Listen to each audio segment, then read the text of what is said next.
أشهد أن لا إله إلا الله وأشهد أن محمدا عبده ورسوله لا نبي بعده.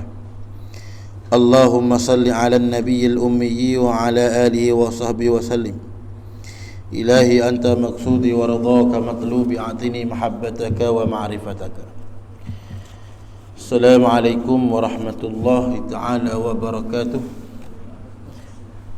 Marilah sama-sama kita memohon syukur dan puji kehadrat Allah Subhanahu wa taala dengan limpah kurnia kasih sayang Allah Subhanahu wa taala telah memberikan kesempatan kepada kita dapat sama-sama kita berhimpun Allah Subhanahu wa taala.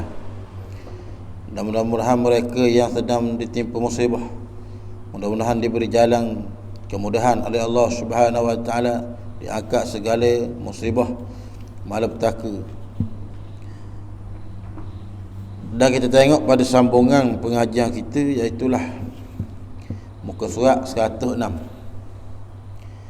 Masih lagi perkara yang berkaitan dengan adab pada melaksanakan solat Jumaat. Mana perkara Jumaat ni telah Allah Subhanahu wa taala firman, ya ayyuhallazina amanu idza nudiya lis-salati min yaumil jum'ah fas'au ila dzikrillahi wa dzarul bai' dzalikum khairul lakum in kuntum ta'lamun. Wahai orang beriman, apabila sampai seruan kamu idza nudiya lis-salah kepada solat Jumaat, fas'au ila, maka hendaklah kamu pergi kepadanya untuk zikrillah, untuk ingat kepada Allah Subhanahu wa taala. Maka itulah perkara yang terlebih baik bagi kamu. Maka sambungan daripada perkara adab lagi, iaitulah pada ketika hari Jumaat dan apabila imam telah keluar naik ke atas mimbar, maka putuskanlah segala doa dan segala perkataan, dan hendaklah engkau memberikan perhatianmu sepenuhnya untuk menjawab azan. Kalau sekiranya orang yang sedang berdoa, maka hendaklah dia berhenti daripada berdoa. Orang yang sedang berkata-kata, hendaklah ia berhenti daripada berkata. Bapa? Dan hendaklah dia kata memberikan perhatianmu sepenuhnya untuk menjawab azan. Dan setelah itu dengarlah khutbah dengan penuh perhatian, dan tinggalkanlah percakapan sama sekali, kerana disebutkan dalam hadis Nabi sallallahu alaihi wasallam.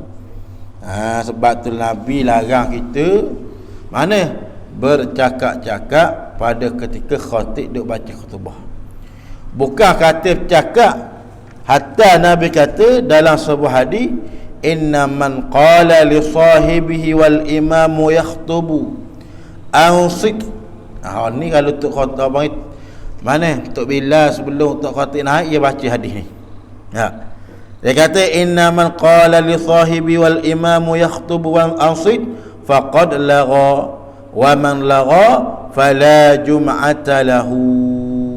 Kata Nabi sallallahu alaihi wasallam, siapa yang berkata-kata bagi kawannya ketika khatib sedang membaca khutbah, mana kata dia ausik, diam olehmu, ataupun kata diam,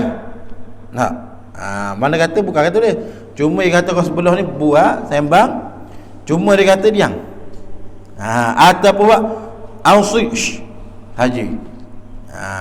Maka Nabi kata orang ni faqad laghaw, maka orang ni sudah dikatakan laghaw. Laghaw makna kata di sini fala jum'ata lahu, maka orang ni tak ada pahala Jumaat. Walaupun dia mari awal dah semaya Jumaat, awal tu boleh dah pahala bagi awal, tapi bila time tok khatib baca khutbah pergi sembang. Ni hak duduk dalam mana dari pula hak mari lewat, mana duduk belakang, duduk atas motor relax sekok lu. Relax lu, duduk menyandar lu. Ini perkara yang dilarang oleh Nabi SAW. Sebab kata orang lagu ni fala jum'ata lahu, maka tak ada pahala Jumaat. Maka semua pergi, jika ada wajib lah kena benda Jumaat, tapi pahala Jumaat tak ada langsung. Maka Nabi kata orang ni tidak ada pada Jumaat. Sebab tu Nabi larang daripada seseorang itu bercakap-cakap. Bukan kata cakap sembang ni saja. Orang lain sebelah sembang kita royak, diam. Kata diam tu pun telah dia katakan lara. Dia kata diam pun lara, ni hok cakap lagi ya. Sebab itulah dari solat Jumaat ni kena ambil penting. Jangan kita buat iyalah orang ada ramai depan, kita mari lewat dak atas motor dah duk sembang, dak isap rokok bla-bla. Sebab tu kita kena masuk masjid ni rumah Allah Subhanahu Wa Taala. Allah Taala suruh mendekatkan diri kita dengan Allah Subhanahu Wa Taala.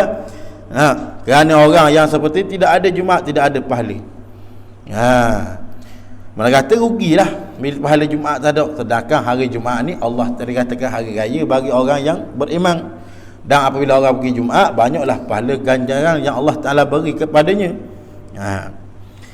Sebab itulah dia kata kita dilarang mengatakan diamkan olehmu. Diamlah kamu, kerana perkataan diamlah kamu itu dikira satu percakapan. Dan sebaiknya jika engkau terpaksa juga menegur. Dia kata tak boleh kira ni. Tengok orang sebelah duk sembang, kotik mengajar gitu kau. Orang dak tengah mengajar kuliah depan, ya kuliah belakang. Ini setengah daripada perkara yang jahat adat. Sebab terus setengah daripada untuk mendapatkan keberkatan ilmu, hendaklah kita duduk dan dengar dengan keadaan diam. Kerana apa? Kerana perkara yang diberitahu ni ialah hadis Nabi sallallahu alaihi wasallam. Bila hadis Nabi, sebab itulah dalam pepatah Arab kata lau kana bainanal habib. Sekiranya Nabi ada di hadapanku, sekiranya Nabi ada di hadapan kita, lagu mana keadaan kita? Adakah kita berasa ikut dia sembang Nabi tak Nabi? Tak, kita nak sembang projek aku, sembang aku dah habis lagi. Nabi tak Nabi, siapa dia pun aku nak sembang. Adakah kita akan gitu?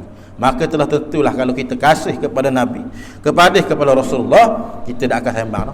Tak, kenapa? Kerana hak tu ialah hadis Nabi. Bila hadis Nabi, perkataan daripada Nabi SAW, maka sebab tu kita kena menghormati. Sebab tu kena ada adab-adab tertentu. Kerana tujuan kita belajar, tujuan kita menuntut ilmu, bukan semata dengar belah kanan, tubik belah kiri. Kita dengar, kita nak beramal dengan ilmu tersebut. Tak, supaya ilmu yang kita belajar, ilmu yang kita dengar, mana boleh kita buat beramal. Dan menjadi kemudahan bagi kita untuk melakukan amalan. Supaya boleh dalam menuntut ilmu itu ada keberkatan, maka kita nak beramal, bila kita dengar, kita boleh beramal. Tak, terkadang ada orang yang dengar kuliah tiap-tiap hari dengar, tapi tak ada pun amalan hak dia boleh ambil dalam kuliah tersebut. Sebab apa? Sebab dia tidak ada ambil tumpuan, tak, dia tidak ada menjaga adab-adab dalam majlis tersebut. Sebab tu dia kata, mana khiyah daripada perkara Nabi kata, orang yang mana apabila dikhatik membaca khutbah, maka janganlah dia bercakap-cakap. Tak, dia sembang-sembang. Kerana panggil padang tu kuliah ni, kalau orang mengajar tu khatib membaca berapa minit kan. Tak, kadang-kadang tak sampai setengah jam. Tak banding kita sembang lain daripada Jumaat ni banyak dah. Tak, mana peluang kita bersama dengan Allah Subhanahu Wa Taala. Mana dak pertalian kita dengan Allah Subhanahu Wa Taala, nak mengharapkan pertalian kita Allah Taala dengan semayang, dak dengan solat. Tapi dalam solat, dalam ibadah, dalam solat Jumaat pun, apabila kita lalai daripada Allah Taala, tak ada benda satu. Ni nasakkan berdirilah, orang lain wallahu alam. Sebab itulah dia kata, dan setelah itu didengarlah khutbah dengan penuh perhatian. Dengar sungguh-sungguh apa yang diberitahu. Sebab itulah wajib bagi orang yang wajib Jumaat itu yang dikira 40. Dalam masjid tu dia cukup 40 orang. Tu imam sama dengan makmum 40 orang. Maka 40 orang ni wajib dia kena dengar khutbah.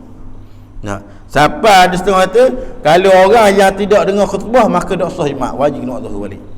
Khilaf. Tapi ada setengah kata dak, ada. Tapi cuma tak ada pahala saja. Sebab itulah dia kata, mana pada dalam bab baca khutbah ni, mana dia kena ambil perhatian. Tapi balik gitu dia dah muka demah kau. Qala dah baca khutbah lah. Faham lalu. Tu khatib dah adang wayak faham lalu dah. Bla-bla angguk. Nah, tak tahulah yang angguk mana dah wallahu alam. Tapi siapa tahu kata dah aqimus solah segala dia.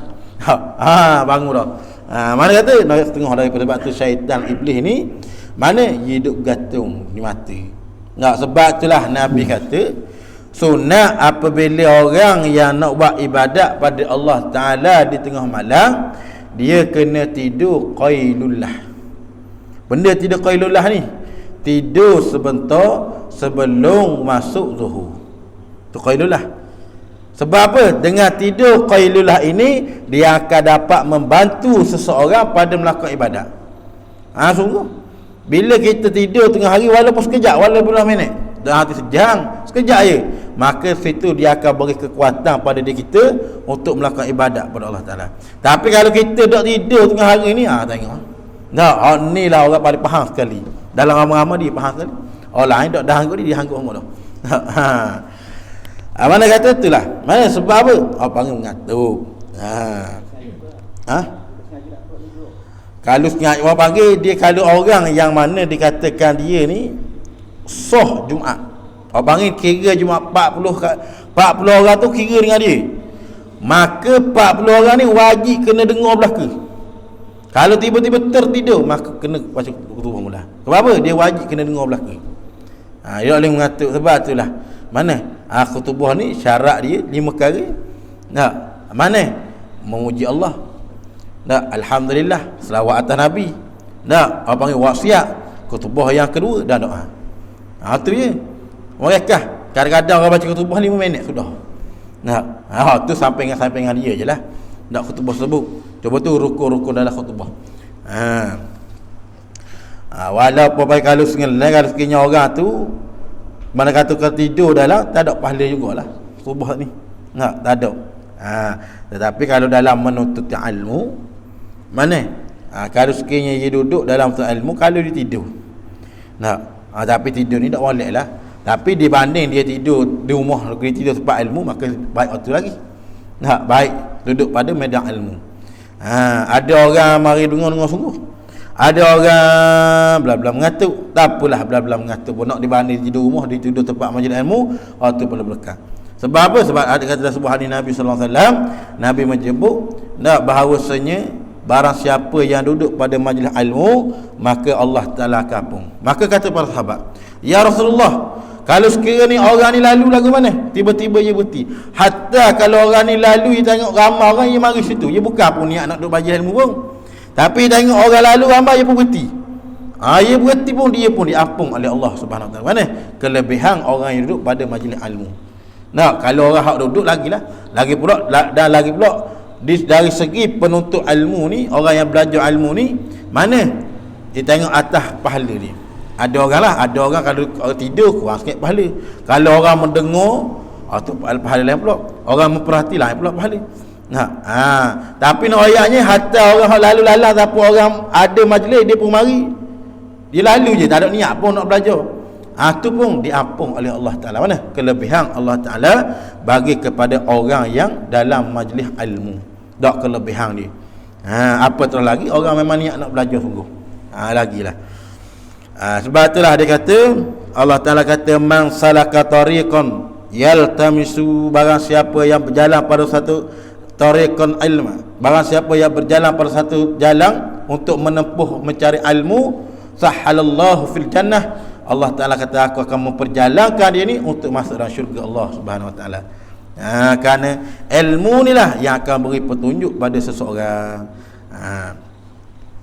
Sebab tu dah dia kata bahawasanya Nabi kata, orang berkata dengan kawannya ketika khatib sedang membaca khutbah, diam kamu, maka orang itu telah sia-sia.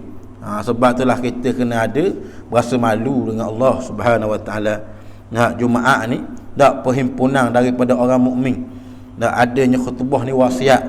Tak wasiat mana yang perlu kita ambil amati, apa wasiat yang sebab itulah yang pertamanya iaitulah memuji Allah, yang ketiga selawat, yang kedua selawat, yang ketiga wasiat dengan takwa pada Allah Ta'ala. Bukan kata hak tulis maring gini dah, hak maring ittaqullah dah, Patu hari ni ittaqullah, aku jak kecek apa besar ittaqullah situ. Tak ada orang lain. Tak, sebab tu kita jangan mana rendah. Nampak perkataan tu sama, tapi berlainan orang pada menerima. Nah, mana sampai tu imam dengar sama tapi penerimaan tu berlainan. Ada orang bila dengar ittaqullah rasa gemetar hati dia. Ya Allah, banyaknya aku salah dengan Tuhan. Ada orang dengar, marah biasa dah. Tak, sama dengar je kata-kata sama baca, tapi orang ni dengar, tak, berasa aku tak boleh dah buat jahat ni. Tak, Tuhan bagi belaka dah banyak nikmat. Sebab tu. Nah, walaupun keadaan tu sama tapi lain penerimaan. Mana hidayah petunjuk Allah Subhanahu Wa Taala. Batulah kita berasa malu dengan Allah Subhanahu Wa Taala. Dan hendaklah kita dengar dengan perhatian pada baca khutbah tadi tu. Dan lagi pula dia kata kita dilarang mengatakan diamlah kamu, kerana perkataan diamlah kamu itu dikira satu percakapan. Dan sebaiknya jika engkau terpaksa juga, paksa juga kena teroyak, maka cukuplah dengan menggunakan isyarat sahaja, bukan dengan perkataan, dengan syarat je nak tunjuk gitu. Tapi dia cakap dia ikut dia. Orang panggil orang reti bahasa tu. Kalau orang reti, dia dah. Tapi kalau orang tak reti bahasa, meroyak ke mana pun cakap gitu. Terkakut bimbang, Allah Taala tutup taufik dan hidayah. Jangan tadi Allah Taala kata fi qulubihim maradan, aku jadikan dalam hati mereka itu penyakit. Fazadahumullahu maradan. Kalau mereka ni royak pun tak dengar kau, ikutlah mu aku. Kubur masing-masing. Ayat tu kubur masing-masing. Apabila begitu, fahamlah kubur masing-masing mana tu tak mahu dengar tu nasihat. Maka dia kata Allah Taala, apabila Allah Taala capuk satu penyakit dari diri dia, dia tidak mahu berubah, maka Allah Taala fazadahumullahu maradan, aku akan tambah lagi penyakit. Mana? Penyakit hati, penyakit qalbu. Banyaklah perkara-perkara yang bawa penyakit, bawa jauh dengan Allah Subhanahu Wa Taala. Dan hati yang tak tenang, hati yang sibuk macam-macam lah. Sebab apa? Mereka mencari penyakit. Dan lagi pula dia kata bahawa kemudian sembahyanglah engkau bersama dengan imam seperti kaifiat sembahyang yang telah disebutkan. Kemudian setelah selesai daripada dengan khutbah, maka hendaklah kamu sembahyang bersama dengan tok imam. Mana tok imam lah. Ada pun hak dengar Jumaat ni, kalau orang hak lain daripada 40, hak ni tidak dikira pahala Jumaat, tapi sah Jumaat dia. Pahala Jumaat tu tak ada lah. Dan kemudian kata sembahyanglah engkau bersama dengan imam seperti kaifiat sembahyang yang telah disebutkan. Dululah samalah sembahyang zuhur, subuh, zuhur, asar, maghrib, isyak. Cuma Jumaat ni dikosarkan 2 saja. Dan apabila engkau salam dan selesai daripada sembahyangmu, maka sebelum engkau berkata-kata sesuatu, hendaklah engkau baca dulu surah Al-Fatihah. Sebab tu kita disunat suruh mana? Orang panggil berwirid. Dengan amalan-amalan dulu. Mana disunatkan sebelum daripada kita, mana dibangkitkan dari selepas daripada semayang itu, hendaklah kamu membaca surah Al-Fatihah 7 kali. Ni kalau pergi pasir tumbuh Yaman ni. Surah Fatihah 7 kali. Dan engkau surah An-Nas 7 kali. Surah An-Nas, qul a'udzu birabbin nas. Dan lagi pula di surah dibacakan 7 kali surah Al-Ikhlas, iaitulah qul huwallahu ahad. Dan lagi pula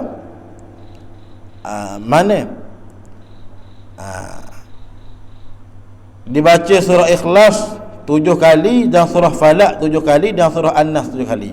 Apa panggil 3 kul. 3 kul lah. Apa panggil 3 kul surah tu. Apa kata nak buat sesuatu tu, baca surah 3 kul. 3 kul ni kul huwallah, Al-Falaq, An-Nas. Tu 3 kul. Maka lepas Jumaat, kalau tok imam tak baca pun kita baca diri ya. Kalau tok imam baca wirid macam biasa, amalan macam biasa, zikir macam biasa. Amal Rasul kita baca. Kul Al-Fatihah 7 kali. Kul huwallah 7 mana? Iaitulah Al-Ikhlas 7 kali, Al-Falaq 7 kali, An-Nas 7 kali.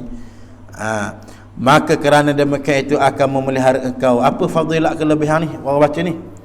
kerana orang yang mengamalkan akan amalan tersebut, kata Imam Ghazali, memelihara akan diri kamu gangguan syaitan. Mana? Sehingga kembali ke minggu hadapan, dan ia akan menjadi benteng yang kukuh bagimu untuk menghadapi gangguan syaitan. Mana? Orang ni akan terpelihara daripada gangguan syaitan. Ambil daripada Jumaat ni, temu pula Jumaat akan datang. Mana kata setan nak ganggu dia tu payahlah. Setan nak ganggu dia dengan amalan-amalan tersebut. Mana semakin kuatlah amalan benteng tu, apa pagar tu, daripada nak menghalangi akan syaitan dengan amalan tersebut, kata Imam Ghazali. Dan itu baca, dan setelah itu baca olehmu akan doa ini. Ni apa panggil doa ni? Doa nak murah rezeki. Nak murah rezeki. Nak kita nak buat kerja murah rezeki, nak berniaga biar murah rezeki, buat satu pekerjaan biar Allah Taala murah rezeki. Nak kita nak murah rezeki semua. Tapi terkadang hak Tuhan suruh tak buat, payah. Nak apa aku berniaga dok haji semua, apa berniaga jadi usaha semua. Nak padang dengan Tuhan pun buat main-main. Dah kasih inilah dah orang ke belah mana? Zimbabwe tu. Dan dikata bahawasanya hendaklah kamu baca doa ini mana?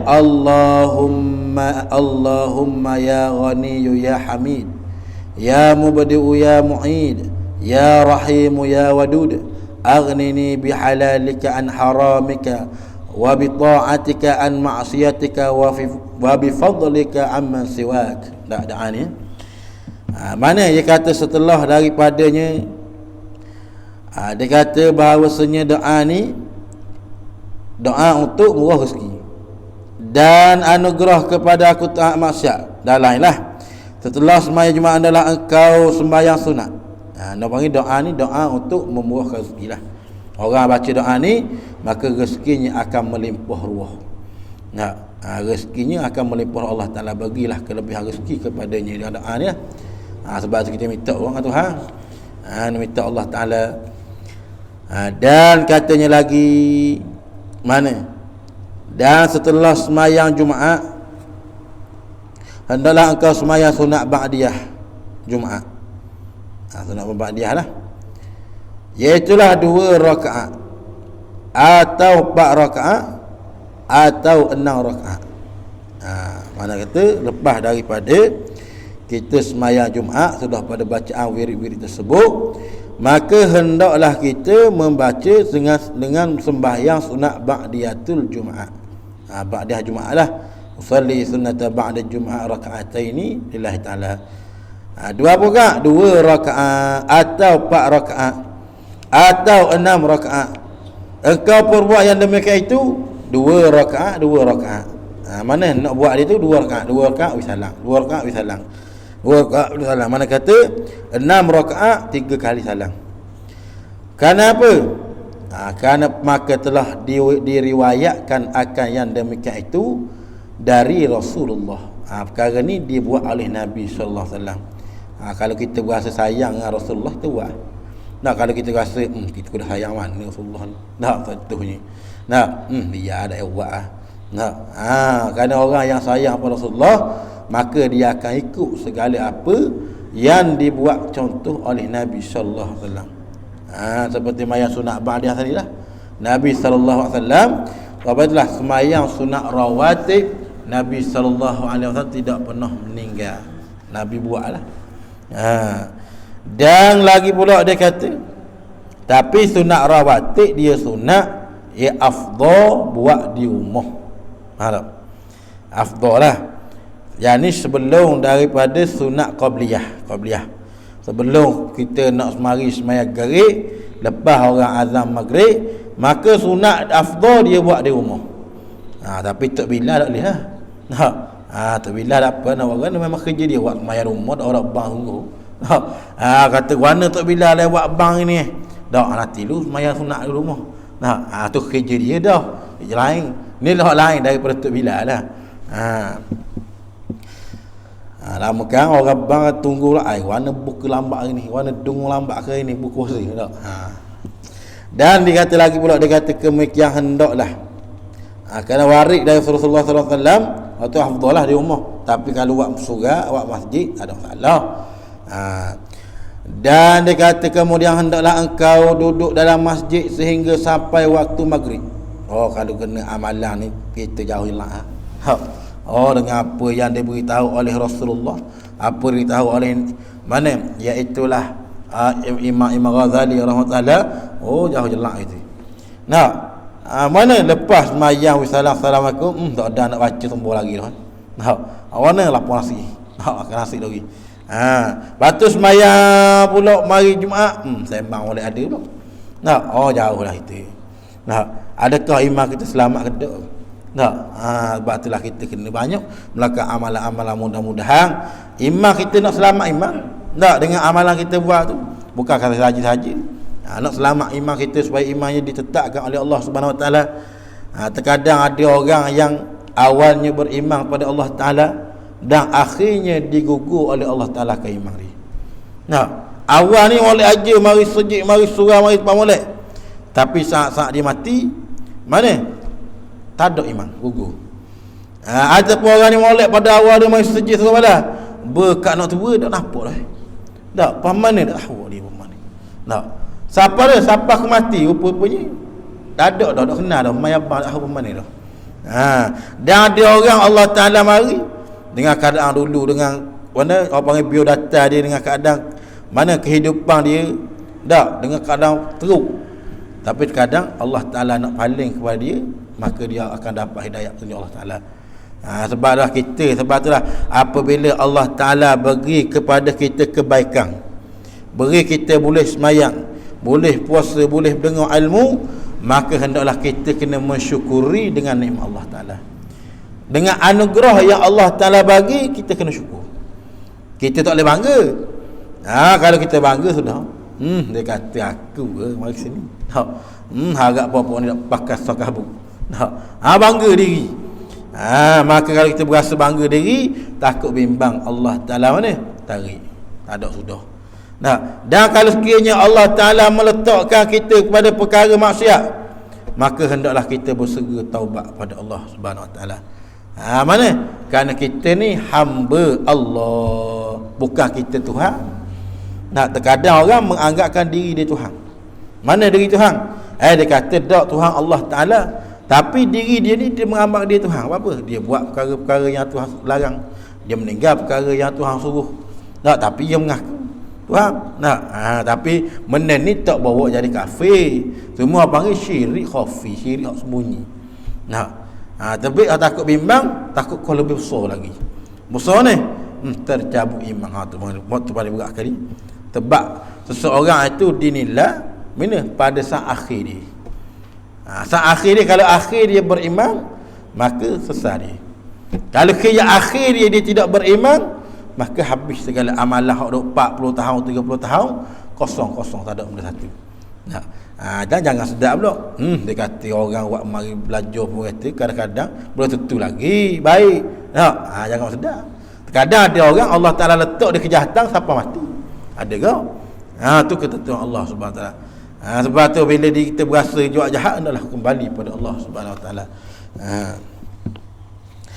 Dan lagi pula dia kata, hendaklah dia kata bahawasanya dah engkau pandai mana, iaitulah duduk dalam masjid sehingga sampai waktu maghrib, atau sekurang-kurangnya sampai waktu asar. Duduk orang panggil tunggulah duduk dalam masjid. Tunggu dulu. Tak, dengan amalan-amalan lah, dengan etikah. Bukan tunggu kata sembang mari lu. Sembang lu ada ke orang tunggu masjid ni? Sembang dalam masjid. Duk buah dalam masjid. Sebab tu setengah daripada Nabi kata, barang siapa yang bercakap-cakap tentang dunia dalam masjid, maka akan mana? Setengah daripada dibembangi akan mati dan akan keluar iman. Setengah daripadanya. Cakap. Dan mana banyaklah hadis-hadis tersebut tu. Mana kata, mana cakap dengan perkara masjid, mana buat masjid ni macam kedai kopi, sembang. Dan hendaklah pandai menanti saat, dan hendaklah engkau pandai menanti saat yang mustajab doa itu. Mana hendaklah engkau pandai menunggu masa yang mustajab doa, masa yang doa yang diterima Allah Taala. Kerana masa itu dirahsiakan oleh Allah Ta'ala pada sepanjang hari Jumaat.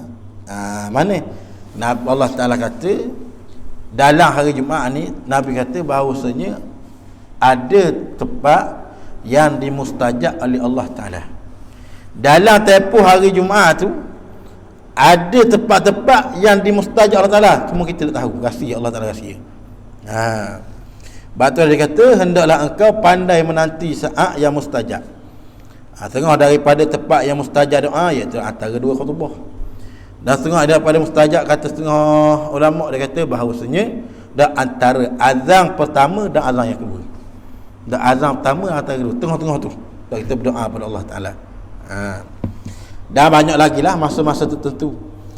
Maka biarlah engkau mendapati masa itu sedangkan engkau dalam khusyuk. Dalam khusyuk ni hati tetaplah khusyuk ni hati duk ingat ke benda lain. Duk ingat ke rumah, duk ingat ke bini, duk ingat benda lain lah. Tapi jangan awak duk ingat kuat sangat apa panggil buat amalan, sampai bini pun lupa kau. Lupa ni nafkah pun tinggal lah kali. Mana bini gebuh bos sebeh. Dah apa? Baru dah beli, kuat sangat buat amalan. Tu dari segi wajib nafkah kena nafkah. Batulah Nabi SAW walaupun dia beriktikaf dalam masjid, tidak tinggal mana iaitu nafkah kepada suami, kepada isteri. Dan kemudian dia kata hendaklah mana lagi? Kerana saat itu dirahsiakan Allah Ta'ala mendapati masa itu mana sedang engkau dalam khusyuk, merendah hati, khusyuk tetap hati, dah ingat ke benda lain dah. Mana pada ketika duk menanti masa mustajab, maka kita berdoa lah mohon pada Allah Ta'ala. Apa khusyuk dah ingat ke benda lain. Tapi ni sebab itulah setengah daripada perkara ni payahlah. Nak jumpa kalau orang dulu bila berdoa pada Allah Ta'ala, bila berzikir pada Allah Ta'ala, bila mengaji pada Allah Ta'ala, baca Quran wa amalan, dah ingat ke benda lain. Tapi lah ke buat amalan. Sebab itulah amal kagak orang-orang dulu berkesan. Buat amalan dia. Jadi amalan yang dia buat. Sebab apa? Dia buat betul-betul ikhlas, dak ingat ke benda lain, khusyuk dalam buat ibadat. Tapi kita ni terkadang tak berkhusyuk. Mana? Walaupun duduk depan ramai, duduk seorang pun, ya Allah ya Tuhanku, dah masuk lagi ni. Allah doa. Tapi saya pun tengok apa kita ada khusyuk. Macam manalah doa kita nak diperkenan Allah Ta'ala. Sedangkan Allah Ta'ala dia akan mengenakan doa seseorang apabila hadir khusyuk dalam sembahyang. Bapalah aku ni minta seumur dengan Tuhan, tapi warna dok makbul seumur doa aku. Tengok lagu mana kadang kita minta. Belah-belah minta tepung duk sini. Allahumma salli alaihi wasallam. Doa ni dah asuk gini. Salah. Tapi minta pada Allah Ta'ala. Ataupun tu imam doa, dia tengok tepung. Mana kata doa tak kaya nak mustajab lagu. Sebab tu tak ada serius dalam kita minta doa pada Allah Ta'ala. Sebab tu kita minta pada Allah Ta'ala kena minta sungguh-sungguh. Kerana kita menunjukkan kata kita ni betul-betul mengharap kepada Allah Subhanahu Wa Ta'ala. Kalau kita minta kalau begini keadaannya seolah-olah kita buat main dengan Tuhan. Kata la ilaha illallah doa sudahlah. Dan sebab itulah dia kata kena ada khusyuk. Kalau banyak benda ni tidak ada khusyuk dah. Tengok hari ni banjir mana. Sini. Bukan kata nak kita tolong pun, tengok saja je. Lepas tu tak saja. Hari ni kawasan ni banjir sekian. Bahagian viral. Viral dia lah. Tapi kata nak tolong, tak tolong. Nak ayatnya dia ni ambil perhatian. Masa tu ada dah khusyuk semayang dia. Tak ada dah. Dan kata dia lagi bahawasanya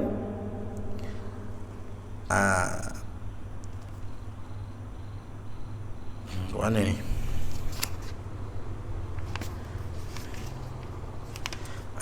Dan lagi katanya, dan jangan engkau dengan keadaan khusyuk dan merendah diri. Merendah diri tawaduk lah. Merendah diri di hadapan Allah Ta'ala. Ingat kepada Allah Subhanahu Wa Ta'ala. Allah Rabbi. Ingat dalam hati kita. Ingat kepada Allah Subhanahu Wa Ta'ala.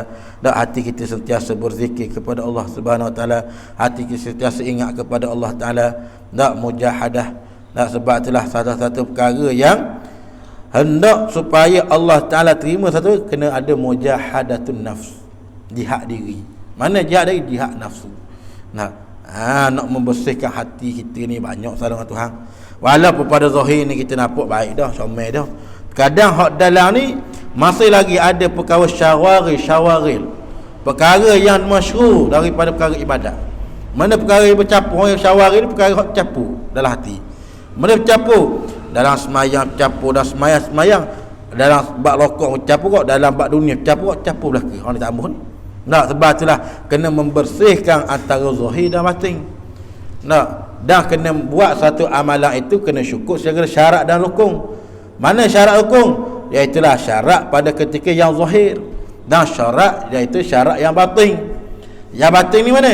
Kena ada khusyuk, kena ada lagi pula kena adalah dalam diri itu merendah diri, tawaduk, merendah diri di hadapan Allah Subhanahu Wa Taala. Tak berasa kita ni banyak kurang di hadapan Allah Taala. Allahu Rabbi. Kita ni kalau kiranya nak hitung dengan nikmat Allah Taala bagi ni, Allah tak terkira kita ni. Batulah kita kena ada sifat tawaduk, merendah diri di hadapan Allah Taala. Mana pada ketika kita minta dengan Tuhan lah. Dan juga pada ketika kita beribadat kepada Allah Subhanahu Wa Taala. Dan janganlah engkau hadir dalam masjid itu akan majlis atau halaqah yang tidak berfaedah. Mana? Jangan awak masuk perkara tak berfaedah dalam masjid. Mana masuk dalam masjid kupu awak ramai-ramai main PUBG. Tak, tak. Ataupun mana Mobile Legend. Tak, anu seorang. Tak, aku yang dah masuk sini. Sudah dah dia. Tak, dalam masjid. Abang tu masjid kena dihormati. Dan lagi pula dia kata, jangan dikata engkau hadir dalam masjid ilmu yang tidak berfaedah ataupun majlis tukang-tukang cerita. Dia kata sedap ni, iaitu kalau yang ada daah dengan cerita je bagi. Tak, bagi dikir barat. Tak dalam masjid buat dikir barat. Tak dalam masjid duk cerita. Cerita pula bukan cerita betul pun, cerita karut. Tak, cerita pok dogo pada suti, tak macam-macam. Tak, cerita mana cuma buat hibur gitu. Melainkan kalau cerita tu kita bersabit dengan mana dalam Al-Quran, sabit dengan kisah-kisah Nabi, bersabit dengan perkara akhir zaman. Itu lain lah. Ni cerita tak ada berfaedah pun. Cerita bab tentang karut marut. Mana cerita orang cerita buat cerita. Tak cerita wa'iyah. Tak sama. Tak sa'iyah cerita belaka. Tak. Mana dia kata sebab tu lah dia kata janganlah, dia kata yang ni makruh lah. Makruh dan bawa kepada haram pula. Kalau sekiranya menghina masjid tersebut. Dan lagi pula dia kata janganlah kau ataupun majlis tukang-tukang cerita masuk dalam masjid. Bahkan hendaklah engkau hadir dalam majlis ilmu yang bermanfaat. Iaitulah ilmu yang bermanfaat, ilmu yang takutmu kepada Tuhanmu. Mana kata ilmu bermanfaat ni mana? Kalau sekiranya kita belajar bertambah takut dengan Allah Taala. Kalau sekiranya belajar mana kau berasa nak berlawan orang. Ni ayah. Belajar hadis betul dah, belajar Quran betul dah. Tapi bila belajar, nak tak ada orang ni salah, orang tak kena. Tak, orang ni panggil bukan ni ahli bid'ah, orang ni bukan ahli ni tak boleh. Tak. Mana buat belajar ilmu kerana nak menghukum orang. Bukan belajar ilmu untuk supaya takut dengan Allah Taala. Lain ni gitu lah. Tak belajar ilmu 2-3 hari. Tak, berasa hebat dah. Tu hukum habis. Tak, ulama undok kena, kita tak boleh pakai ulama dok maksum macam-macam. Nak tahu dia ni maksum dari mana, wallahu alam. Tak, ulama dok maksum ni boleh. Boleh jadi nak suruh kata dia ni maksum, ulama dia. Kalau dia mu maksum tak? Aku maksum. Tak, kalau ulama dok ni abang isap barat tu. Dan lagi pula dia kata bahawasanya takut pada Tuhanmu dan mengurangkan gemarmu kepada dunia. Mana bila kita belajar ilmu ni kau tambah kurang gemar kepada dunia. Mana kalau kita belajar, kita cari dunia sekalipun, tidak menjadikan dunia itu masuk dalam hati kita. Nak payah. Nak jadi macam Syekh Abdul Qadir Al-Jailani, payah. Nak jadi macam Aulia Syekh Imam Ghazali, payah. Tapi perkara tu boleh diusahakan. Sebab tu kena usaha, kena belajar, kena menuntut ilmu. Lagu mana supaya hati kita ni, walaupun kita cari dunia tu tak terpaut pada hati. Tu ahli dia lah. Allah Ta'ala fas'alu ahla zikri in kuntum la ta'lamun. Ada pun tasawuf sebagai ilmu saja, kabur gini. Nak menghilangkan sifat tersebut, Dia tu ni amal apa ni ahli dia lah pula lah. Tak. Ahli ni bila tengok mu ni gini. Lepas tu amalan dia pula mu kena buat amalan sekian-sekian. Tapi ingatlah kalau sekiranya orang tu royak, kalau mu amalan mu jadi hebat. Tu panggil masa lagi tidak ada ikhlas. Dia orang hak betul-betul bila ajar kita ada ikhlas, mana dia betul-betul mendidikkan kita supaya hati kita betul-betul tawaduk merendah diri kepada Allah. Tapi bila kita belajar satu amalan menambahkan kita berasa megah di hadapan Allah Taala, tu dah betul-betul amalan lagi. Kerana bukan hasil tujuan. Sebab tujuan kita atas dunia ni semata-mata untuk mendapat mencari ikhlas semata kerana Allah Subhanahu Wa Taala. Dah tu cari ikhlas tu. Napa ada boleh terbang, apa boleh tu. Tu kelebihan Allah Taala bagi. Tak seperti para wali-wali Allah. Mereka bukanlah minta kata nak beramal supaya nak dapat terbang. Bukan beramal supaya nak dapat nyelam dah. Ya tu mana boleh pergi Mekah dengan buka pintu masuk betul betul kenali tu. Tak buka pintu mana? Buka pintu rumah dapur sampai Mekah. Tak, ini bukan dia minta, ini kelebihan Allah Taala bagi. Nah, perkara tu boleh berlaku tak? Harus pada Allah Taala. Cuma mustahil pada adat. Ada pun akak harus Allah Taala nak melakukan perkara tu. Tak ada Allah. Nah, ada orang nyelam naik alam bunia tu. Boleh tak? Boleh, ada. Nyelam terjun naik alam bunia. Batu hilang tak apa mana. Benda harus pada Allah Subhanahu Wa Taala melakukan.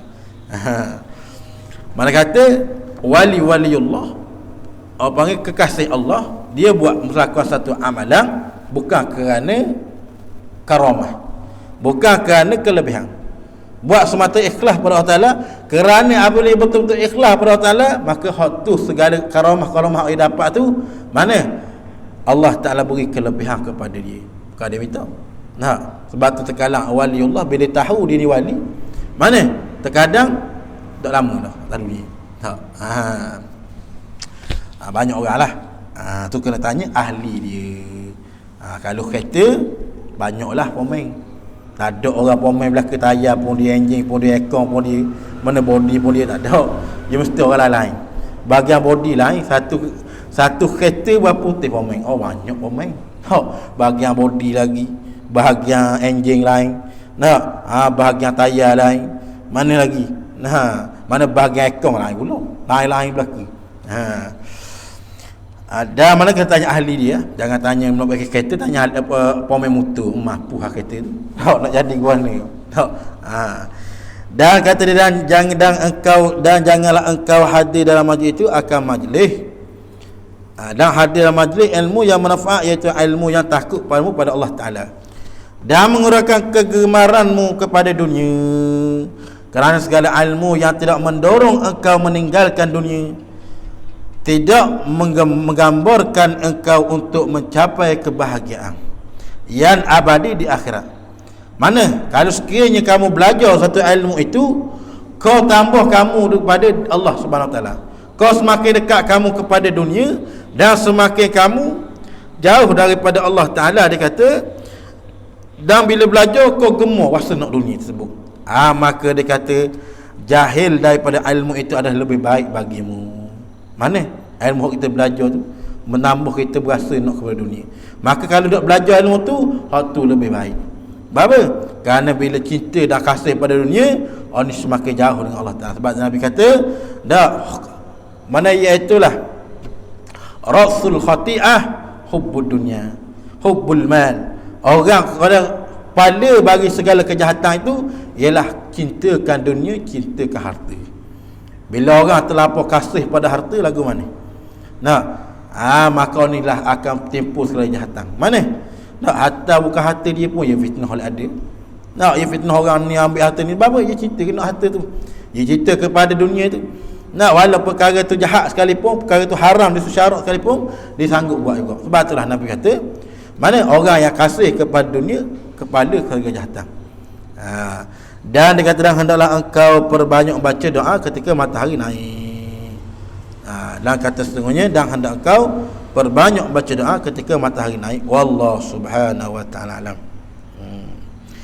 Bismillahirrahmanirrahim. Rabbana iftah bainana wa baina qaumina bil haqq wa anta khairul fatihin. Wa sallallahu alaihi wasallam Muhammad walhamdulillahi rabbil alamin. Assalamualaikum warahmatullahi wabarakatuh.